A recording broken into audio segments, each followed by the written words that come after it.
Anyone that's ever seen a quote for the cost of installing EV chargers in a condo building are usually in a state of shock. But the thing is, these projects shouldn't cost this much. It's kind of their fault. The prices are a lot higher because of what the people that live in these condo buildings are doing. And if you have any thoughts or your own opinions about this, I'd love to hear them in the comments below. I respond to every comment. I'm a salesperson, and making a decision to move forward with buying something, a lot of it is psychology. It's how it's perceived, right? And this isn't tricks. This is just human nature. And I think a big part of what's happening is these electricians, they're quoting the entire project, but you don't need to get everything done at once. These projects can be done in phases. Like right now, my entire building is fully EV ready, but I can count on one hand the amount of chargers that are actually installed in the parking stalls. So the main thing that I would recommend both for the condos and for the electricians or the EV charging companies that are quoting these projects is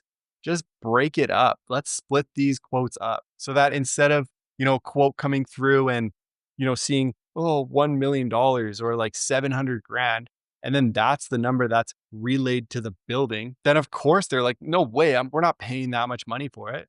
But if you broke it up into phases and said, don't even worry about the chargers and the software and everything else, let's just focus on step number one, which is upgrading the electrical infrastructure. And you said, hey, here's a quote to make the entire building EV ready, no chargers, no software, and it's 200 grand. That's an easier pill to swallow. And then you can kind of install the chargers on a case by case basis, which is really how they're going to be needed.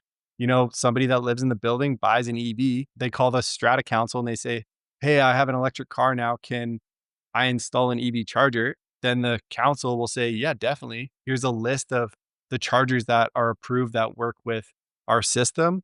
You can order one, you'll pay for it yourself and bring an electrician in there, and boom, you just got an EV charger. That way, the cost of the chargers is just removed from the quote because the residents are paying for them themselves individually on a case by case basis. And you don't really need all the software and everything unless you have dozens or, 100 chargers to manage everything. If you just have like 5 or 10 chargers, it's all good. Don't worry about, load management and them overloading your electrical system. It's only a handful of chargers, so you can deal with all the software and everything down the line. But that being said, you do want to make sure you have a plan for all this.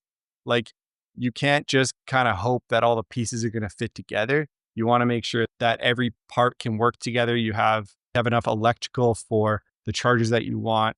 You have open chargers with OCPP so they can connect to any software. So just make sure you have like a bird's eye view of the plan that you're going for, but definitely just do it in stages. And most importantly, when you're presenting these prices to the council or to the people that live in the building for the vote, don't give them the full price because that's going to freak everyone out. I would be too. I'd be freaked out if I heard over $1 million for EV chargers and I don't even drive an electric car. I get it. This is why a lot of these condos have these quotes, but they're just not moving forward with them. Sorry, this turned out to be more of like a rant than it was like solutions, but I'm hoping at least maybe just sharing my experience, and you can probably hear a little bit of the frustration in my voice because I want chargers out there. I want these condos to have the chargers that they need so that people have, the freedom or the option to drive electric cars. Everybody wants to charge at home. I think they say 80% of people prefer to charge at home, and most people live in condo buildings. So I'm just trying to do what I can to help these condos get the chargers that they need. This was my own little therapy session, so thanks for listening. And before we go any further, I've created these really great packages of success that have so much vital information on what to look out for. And you can find those in the links below.